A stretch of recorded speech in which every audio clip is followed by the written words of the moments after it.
카페 버스 정류장의 6번째 이야기. 영원한 그가 남긴 독후감. 뒤늦게 개업 소식을 전해들은 지인들이 눈을 흘기며 나타나느라 붐비었던 며칠이 지나고 카페는 다시 한산해졌다. 계속된 초겨울 한파로 냉기가 벽에 딱 달라붙어 있어 몹시 추웠던 12월 12일. 문을 연 지 14일째 되는 날이었다.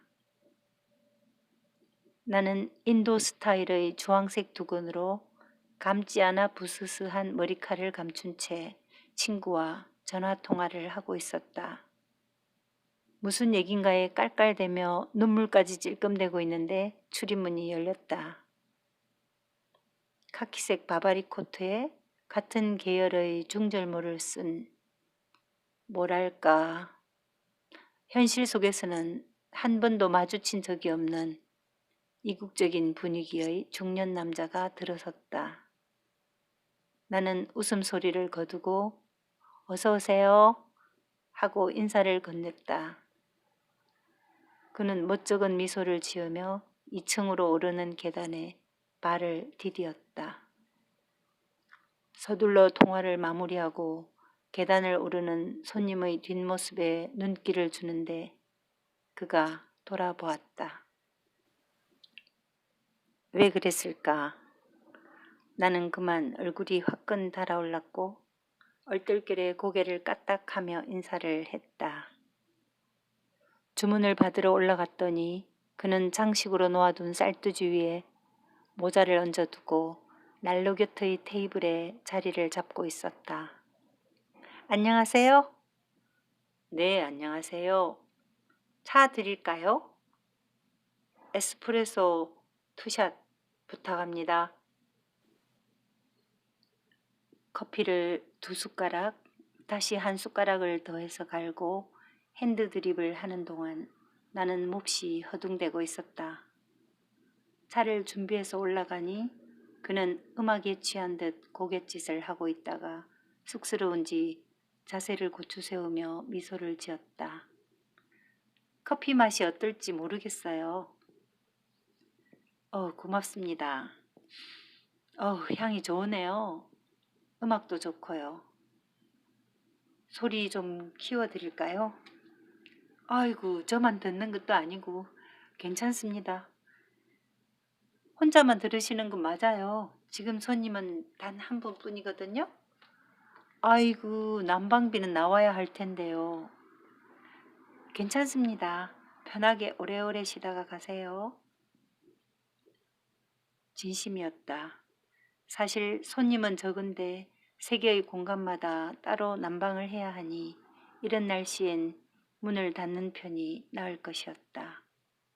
1층은 출입문이 열릴 때마다 바람이 먼저 달려들어 온기를 앗아갔고 2층은 빙 둘러 창문이었으니 난로에 몸을 가까이 하지 않고서는 온기를 체감할 수가 없었다. 그러나 그 당시 나는 난방비가 수입의 몇 배가 되더라도 한 분의 손님이 더 소중한 초심을 지닌 카페직이었다. 나는 그 말을 증명이라도 하려는 듯 난로의 온도를 조금 더 높이고 오디오 볼륨을 약간 올렸다. 스탠바이오맨이 막 시작되고 있었다. 1시간쯤 후에 뜨거운 물을 한 잔 들고 올라갔다. 그는 책꽂이에 있던 내 책을 읽고 있었다. 주인장이 쓰셨군요. 홍보도 할 겸 책 표지에 카페지기가 쓴 책이라는 메모를 해두었던 것이다. 얼떨결에 책을 내게 됐어요. 술술 잘 읽힙니다.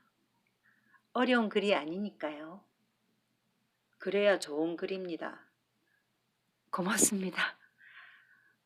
너무 오래 앉아 있었네요. 한 잔 더 주문하겠습니다. 아니에요. 리필 해드릴게요. 아니요. 한 잔 주문하겠습니다. 저 괜찮으시면 한 잔 대접하고 싶네요. 독자로서. 아닙니다. 손에 잡은 김에 책을 다 읽고 가도 되겠지요? 아, 그럼요. 영광이죠.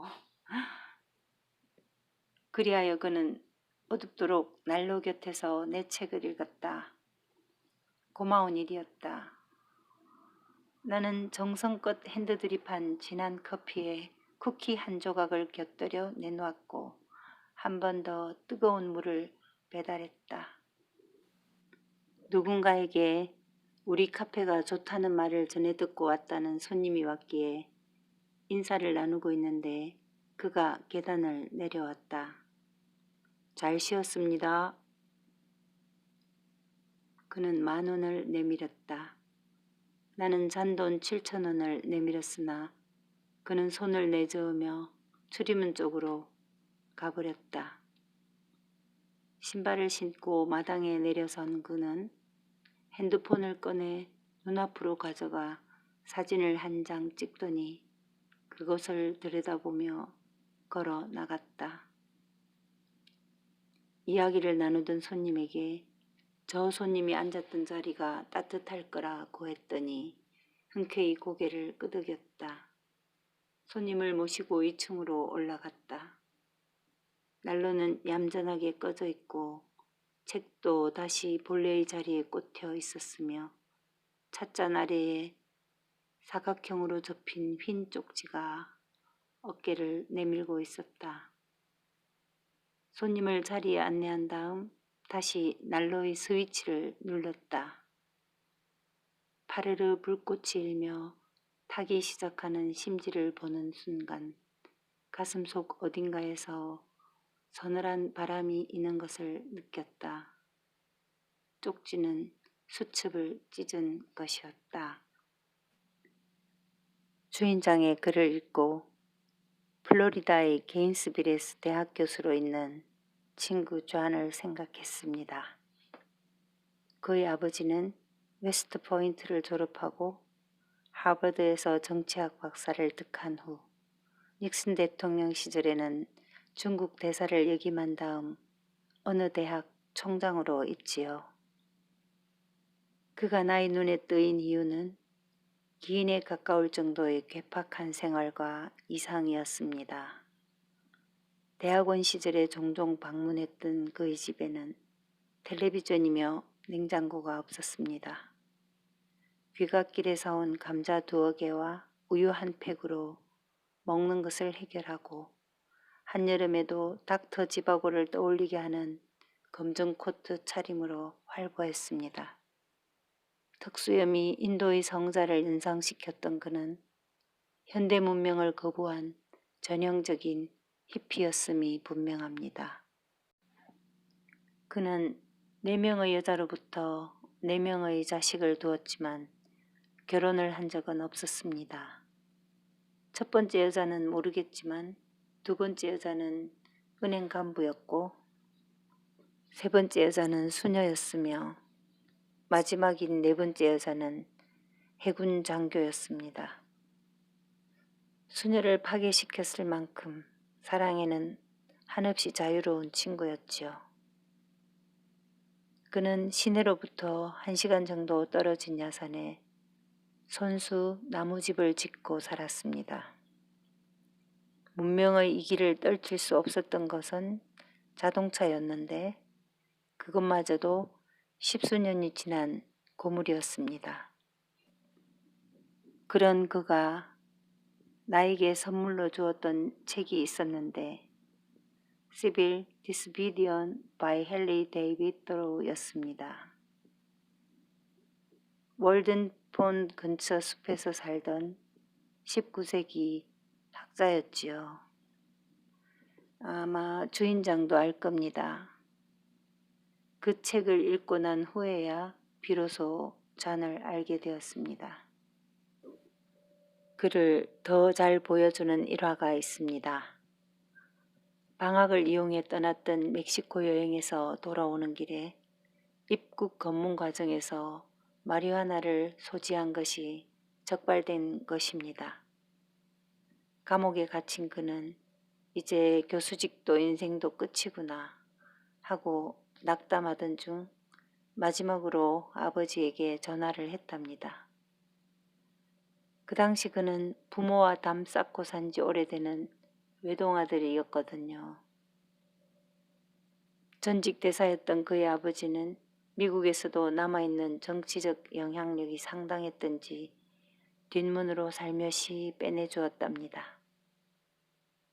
대신 그는 부모의 아들로 살아주겠다는 약속을 하고 언젠가 버지니아에 있는 그의 부모님 집으로 초대를 받아 간 적이 있습니다.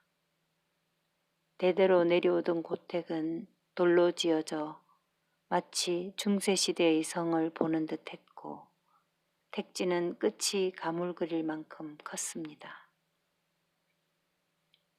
한 채의 허물어진 나무집이 그림처럼 어울리는 풍경을 바라보며 그가 말했습니다. 저 집에서 노예들이 집단으로 거주하며 농사일을 했다고. 그는 그 모든 것을 버리고 오직 잔이라는 이름으로 살았던 것입니다. 잔과 주인장은 다른 곳에서 다른 삶을 살지만 또한 같은 사람들임이 분명합니다. 주인장과 주인장이 쓴 책과 카페 모두 인상적이었습니다. 오래 지키고 계십시오. 그야말로 인상적인 독후감이었다. 그가 특별한 사람임을 첫눈에 알아본 나의 통찰력을 인정해도 좋을 만큼 오래 지키고 있으라는 문장에 밑줄을 긋는 것으로 그는 내게 영원한 사람이 되었다.